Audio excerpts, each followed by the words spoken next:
मान्यवर भारतेश्वरी मड़वारी संस्कृत महाविद्यालय छपरा के सचिव महोदय एवं प्रधानाचार्य महोदय डॉक्टर ज्ञानंद पांडे के निर्देशानुसार लॉकडाउन की परिस्थिति में गृह से कक्षा संचालन हेतु प्राप्त आदेश के आलोक में मैं डॉक्टर चंद्रभान त्रिपाठी, प्राध्यापक साहित्य, भारतेश्वरी मड़वारी छपरा, आज विश्वविद्यालय पाठ्यक्रमानुसार शास्त्रीय परीक्षा में अनिवार्य प्रश्न पत्र संस्कृत वाङ्मय का इतिहास विषय को अवलंबित कर छात्रों को संबोधित करूंगा। ये छात्रों संस्कृत साहित्य में गद्य, पद्य और नाटक, चंपू काव्य, यह संस्कृत काव्य की धरोहर है। सर्वप्रथम यह है संस्कृत साहित्य में पद्य काव्य कितने लिखे गए, इस पर हम संक्षेप में आप लोगों के सामने सूत्रवत इसकी व्याख्या करूंगा। जैसे पद्य काव्य में आदि काव्य जिसे कहते हैं, वाल्मीकि रामायण आदि काव्य वाल्मीकि द्वारा उद्धृत है। वाल्मीकि काव्य के विषय में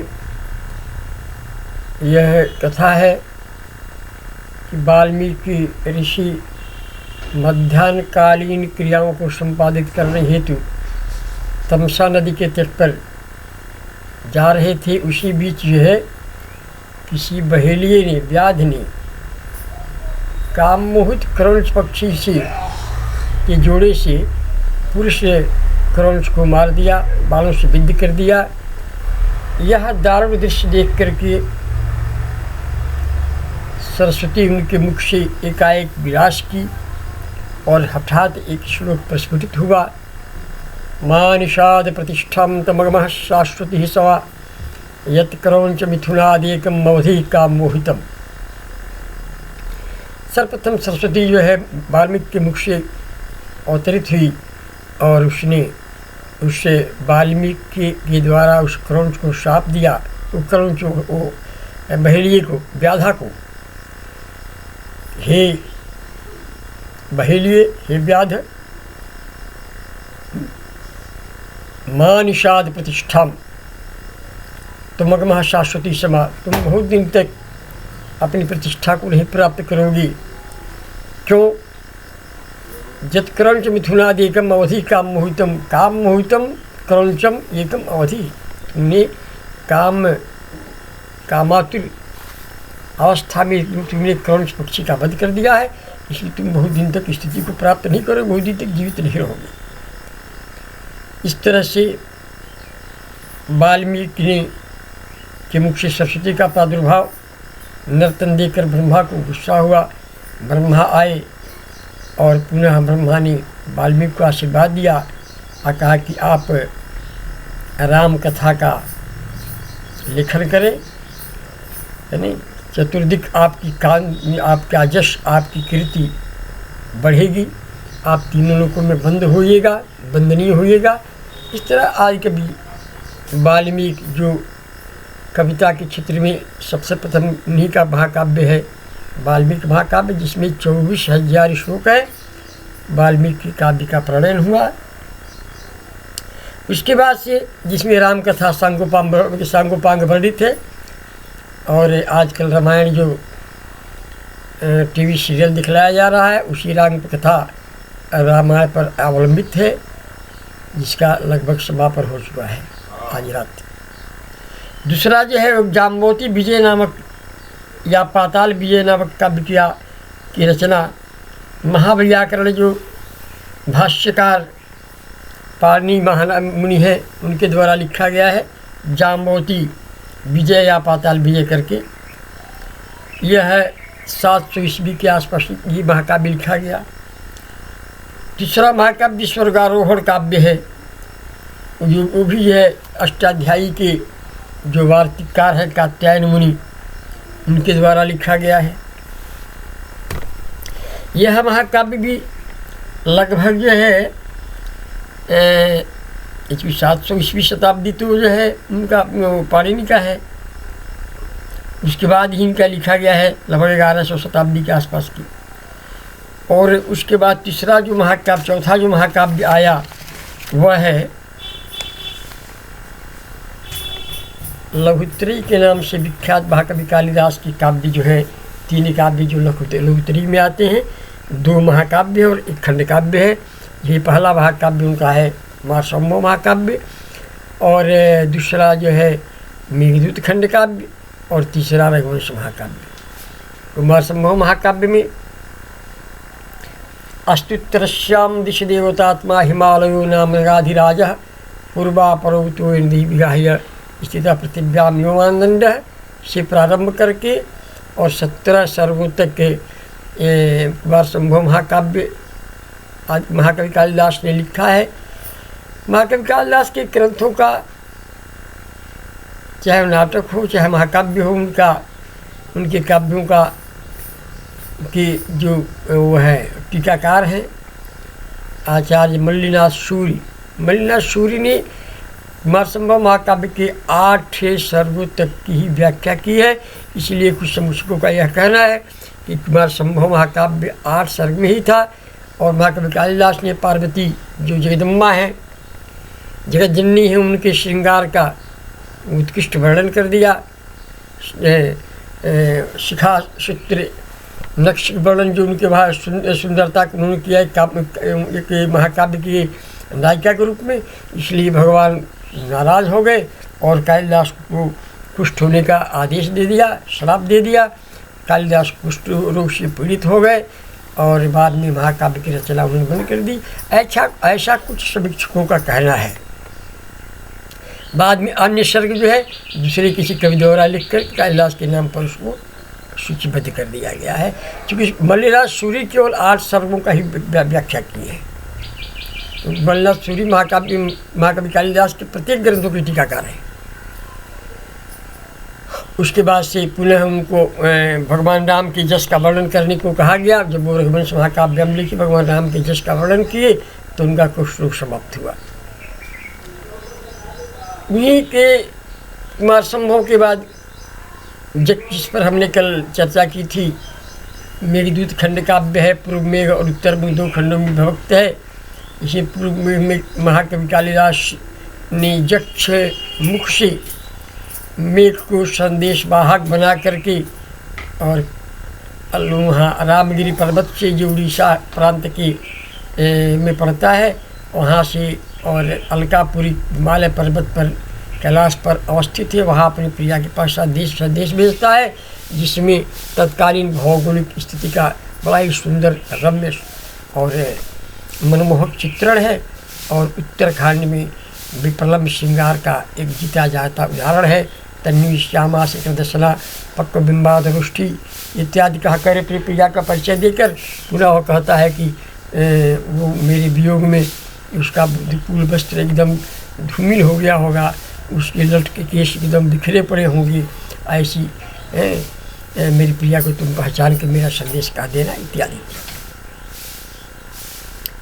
और तीसरा महाकाव्य है बृहत्त्रयी में रघुवंश महाकाव्यम, जिसमें रकुल शिरोमणि भगवान श्री राम और उनके पूर्वजों का चित्रण है। प्रथम सर्ग में तृतीय अवस्था में प्राप्त दिलीप में देखते हैं कि उन्हें कोई संतान की प्राप्ति नहीं हुई है, तो अपने कुलगुरु वशिष्ठ से राय लेते हैं, पूछते हैं। वशिष्ठ कहते हैं कि आप एक बार स्वर्गलोक से देवासुर संग्राम से लौट रहे थे, अपने प्रिया से मिलन के उत्सुक के बीच में नंदिनी कामधेनु गाय है किसी पाक में फंसी हुई थी, उसको लगाया था कि राजा आएंगे तो उद्धार करेंगे, आपने उसका उद्धार नहीं किया। उसने शाप दे दिया कि जिससे अपने प्रिया से मिलने के लिए आतुर होकर आप मेरी उपेक्षा करके चले जा रहे हैं, उससे आपको किसी संतान की प्राप्ति नहीं होगी। से हे राजन, और कामधेनु गाय तो यहाँ नहीं है, स्वर्गलोक में चली गई है, लेकिन वशिष्ठ के आश्रम में उनकी एक नंदिनी, बस एक कामधेनु की पुत्री नंदिनी है। यदि आप वहाँ रह करके और नंदिनी की सेवा करें, यदि वो प्रसन्न हो जाएगी तो आपको पुत्र प्राप्ति का आशीर्वाद प्राप्त हो सकता है। ऐसा आचार्यों ने कहा उनसे, उनके कुलगुरु इत्यादि उन्होंने कहा, राय दिया। तो वो अपनी पत्नी सुदक्षिणा को लेकर के और अपने कुलगुरु वशिष्ठ के आश्रम में जाते हैं। वशिष्ठ उनकी पत्नी अरुंधति उनको चरण स्पर्श करते हैं, साधुवादन प्रणाम करते हैं और अपनी कथा कहते हैं। और वशिष्ठ के निर्देशानुसार नंदिनी की जो सेवा है द्वितीय सर्ग में, तृतीय सर्ग में पुत्र की रघु की उत्पत्ति है। रघु से अज होते हैं, अज से दशरथ होते हैं, दशरथ से राम को 4 पुत्रों की प्राप्ति होती है, राम लक्ष्मण भरत शत्रुघ्न। इस तरह रघुवंश महाकाव्य में पूरे राम की कथा का वर्णन है।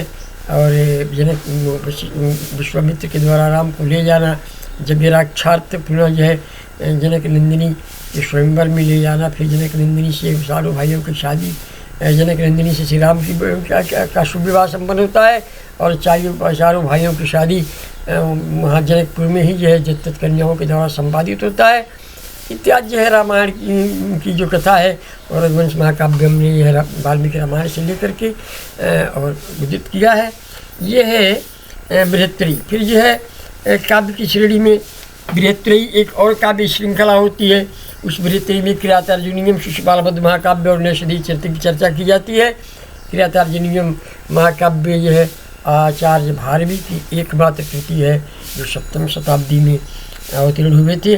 और किरातार्जुन के विषय में आता है कि भारवी बड़े ही विद्वान थे और मैंने उनके जीवन की एकमात्र कृति किरातार्जुनीयम है जो किरात और अर्जुन पर आश्रित है। किरात जो है जब पांडवों का वनवास हो गया था तो वहाँ का एक वनेचर है जिसे युधिष्ठिर जो है गुप्त सूचना के लिए कि दुर्योधन क्या कर रहा है और मेरे जाने के बाद क्या पुनः वहाँ स्थिति होगी, इसका पता लगाने के लिए युधिष्ठिर उसको भेजते हैं। और वहाँ से आ करके दुर्योधन के पूरे राज्य का भ्रमण करके और गुप्त रूप से सूचना इकट्ठा कर पुनः जा करके वह दुर्योधन के द्वारा किए जा रहे प्रयासों को, कार्यों की समीक्षा पूर्वक कहता हुआ दूसरी से संदेश कहता है। वो कहता है कि कृत प्रमाणस महिम ही भुजे जिताम सपत्नेन महिम निवेदितः न बिव्यथेत समनो न ही प्रियम परंतु मिच्छन्ति मिषाहितेशिनः। वो पूरा नीतिगत महाकाव्य है जिसमें नीति जो है कुट भरी हुई है। भारवी ये है बड़े ही विद्वान थे, उनके काव्य में अर्थ गंभीरता है। यानी नारिकेल फल समुद्रगतम बच्चा, भारवी ने स्वतः कहा किरातार्जुन के विषय में कि नारिकेल फल समुद्रगतम बच्चा है। नारियल के फल के समान किरातार्जुनीयम महाकाव्य है। नारियल के फल को खाना है तो आपको ऊपर से 2-3 मजबूत जो है छिलकों को तोड़ करके हटाना पड़ेगा, तब आपको मीठा नारियल का फल मिलेगा। वैसे ही एक और यही उदाहरण देते हैं कि मीठे पानी को पीने के लिए कुआं में अवगाहन करना पड़ता है, कुआं में नीचे उतरना पड़ता है, तब मीठा जल प्राप्त होता है। अर्थात अर्थ की गंभीरता है किरातार्जुनीयम में। और उसके बाद शिशुपालवध है, इन्हें कहा गया है माघे संतुर्योड़ा उपमा कालिदास्य महाकवि कालिदास की उपमा की प्रसिद्धि है। और भारवी रथ गौरवम, भारवी की अति गौरव में प्रसिद्धि है। दंडिना पदलालित्यम, एक दंडी हुए हैं जो उनके काव्यों में पदलालित्य बड़ा सुंदर है। और शिशुपालवध के माघे संतुर्योड़ा, माघ में 3 गुण हैं, उपमा अर्थ गांभीर्य और पदलालित्य, 3 गुण है। महाकवि जो माघ हैं उनके शिशुपालवध में है। किसी ने पूछा कि आप कौन कौन से ग्रंथ का अध्ययन किए हैं, तो एक विद्वान थे पंडित, उन्होंने कहा कि मैं मेघे माघे गतम बया, मेघे माघे गतम बया, हमने मेघ और माघ शिशुपालवध में पूरी जिंदगी उसका अध्ययन में लगा दिया और अब मैं अन्य कुछ नहीं पढ़ा। यह है शिशुपालवध। संक्षेप में केवल मैं इतिहास की विषय में बता रहा हूँ आपसे। और इसके बाद है नैषधीय महाकाव्यम, ये जो है श्रीहर्ष के द्वारा रचित है। श्रीहर्ष ने नैषधीय, श्रीहर्ष स्वतः एक राजा थे और उन्होंने जो है नैषधीय महाकाव्यम का की रचना की है। और उसमें निषदाधिपति ये नल और दमयंती कथा वर्णित है। ये दर्शन शास्त्र के बड़े अच्छे विद्वान थे।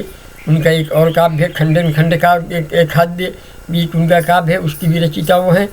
और नैषध के विषय में कहा जाता है कि नैषध में ही जो है एक ऐसा भी श्लोक है जो एक ही शब्द से केवल बना है और एक ही पद में 4 अर्थ छिपे हुए हैं। चेतो नलम कामयते मदीयम, चेतो नलम कादय कामयते मदीयम, चेतो नलम कामयते मदीयम, चेतो नलम कामयते मदीयम। चारों पद का 4 अर्थ है। चेतो नलम कामयते मदीयम, ये दमयंती स्वयंवर का श्लोक है। और इसके बाद से बुद्धचरित है। बुद्धचरित भी बौद्ध अश्वघोष जो हैं वो बौद्ध कवि थे, बौद्ध मतावलंबी थे। उनका यह महाकाव्य बुद्धचरितम है। और उसके बाद से सौंदर्यानंद भी अश्वघोष की ही रचना है। हरविजय है कवि रत्नाकर का एक महाकाव्य है, हरविजय। और विक्रमांकदेव चरितम ये कवि बिल्हड़ का है। और कुसुमांजलि, स्तुति कुसुमांजलि ये जगत हरभट्ट का है। भट्ट ने इसको लिखा है 13वीं शताब्दी में। ये स्तुति कुसुमांजलि है। तत्पश्चात अन्य बहुत से प्रसिद्ध काव्य लिखे गए हैं। ये प्रसिद्ध काव्य है पद्य काव्य। और उसके बाद गद्य काव्य में संस्कृत साहित्य में गद्य काव्य बहुत थोड़े मात्रा में लिखे गए हैं। गद्य काव्यों का बहुत बड़ा इतिहास नहीं प्राप्त होता है। गद्य काव्य में पहला गद्य काव्य है वो आचार्य 6ठी शताब्दी में प्रादुर्भूत आचार्य दंडी का है, दश कुमार चरितम। दश कुमार चरितम के बाद से फिर दूसरा हो 7वीं शताब्दी में ही प्रादुर्भूत एक कवि सुबंधु है, उनका एक वासवदत्ता गद्य काव्य है। और फिर जो है हर्ष कवियों का बाणभट्ट है, बाणाभट्ट उनका हर्षचरित है और कादम्बरी है। हर्षचरित जो है हर्ष की कथा पर आश्रित है। हर्ष एक राजा थे। और कादम्बरी जो है बाणाभट्ट ने कादम्बरी लिखा। कादम्बरी महाकाव्य गद्य काव्य की कसौटी है।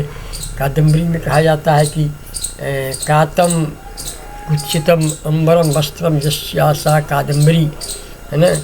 वो कादम्बरी अपने आप में एक ऐसा गद्य काव्य है जिसमें जहाँ तक मेरा समझ है कि हिंदी साहित्य में एक उपन्यास है, उसने कहा था, कविता लेख है और कहानी है। और संस्कृत लक्षण ग्रंथों में लक्षणा शक्ति और गद्य काव्य में कादम्बरी को लगातार पढ़ते रहिए। और पढ़ने के बाद यह बहुत कम लोगों को समझ में आता है कि हम कहाँ से शुरू किए थे, कहाँ समाप्त हो गए। जो उसने कहा था इस कहानी का जो वो है, उसमें पाठक ये पढ़ते पढ़ते अंत में उस अंत कर देता है। किसने कहा था, कब कहा था, क्या कहा था, पता नहीं चलता। वही स्थिति जो है लक्षणा ग्रंथ की है ना। मुख्यार्थवादे युक्तो जया निरूथा प्रतीयते रूढ़े प्रयोजनादवासो लक्षणा शक्ति अर्पिता से शुरू करते हैं और उसके भेदोपभेद होते होते 80 भेद हो जाते हैं। पाठक जो है मूल बात भूल जाता है कि हम कहाँ शुरू किए थे, कहाँ पहुँच गए। अस्तु ये विवेचना का विषय है। और कादम्बरी की स्थिति ये हुई है कि कादम्बरी में 3 जन्मों की कथा है। कहाँ से शुरू किए थे, सुख से शुरू किए थे और कहाँ पहुँच गए, बड़ी प्रज्ञा का विषय है, इसको समझना। फिर नाटकों की श्रेणी में हम आते हैं। नाटक आते हैं। स्वप्नवासवदत्तम पहला नाटक होता है, वह कविभास का होता है। उसके बाद अभिज्ञान शाकुंतलम का आता है। अब भास के कुल 13 नाटक प्राप्त होते हैं। और उसके बाद अभिज्ञान महाकवि कालिदास का अभिज्ञान शाकुंतलम, विक्रमोर्वशीयम और मालिकाग्निमित्रम है। रत्नावली नागानंद की का है, प्रियदर्शिका है। नागानंद की ही उत्तरामचरितम है, महावीर चरितम, उत्तरामचरितम, मालती माधव, ये कवि विभूति के नाटक हैं। और अनर्घ राघव है, मुरारी का है। प्रसन्न राघव है, जयदेव का है। मुद्रा राक्षस ये विशाख दत्त का है। मृषकटिंग ये नाटक है, ये आचार्य शूद्र का है। बेड़ी संहार नाटक है। बेड़ी संहार जो है महाभारत पर आधारित ये नाटक है। इसके रचयिता जो है भट्ट नारायण है। बेड़ी संहार की व्याख्या करते हैं कि बेड़िया संहृतः जह कुल स बेड़ी संहार अथवा बेड़ी एवं संहार का जस कुलस्य, दोनों इसकी व्याख्या की जाती है। फिर चंपू काव्य में आते हैं तो सर्वप्रथम नल चंपू मिलता है, ये त्रिविक्रम भट्ट का है। फिर रामायण चंपू है, ये बड़ा भोज का है। विष्णुरादर्श भी ये है वेंकटाध्वरी का है। और फिर अग्निपुराण के कर्ता व्यास हैं, उनकी भी कुछ उनकी कृतियाँ हैं। इस तरह हम यदि संस्कृत साहित्य में का यह पर्यावलोचन करते हैं तो काव्य और महाकाव्य में और नाटकों की ये श्रृंखला है जो छात्रों के लिए इस विषय पर हमने थोड़ा एक मार्गदर्शन किया, जिस छात्रों को जान करके संस्कृत वाङ्मय का एक अच्छा ज्ञान होगा।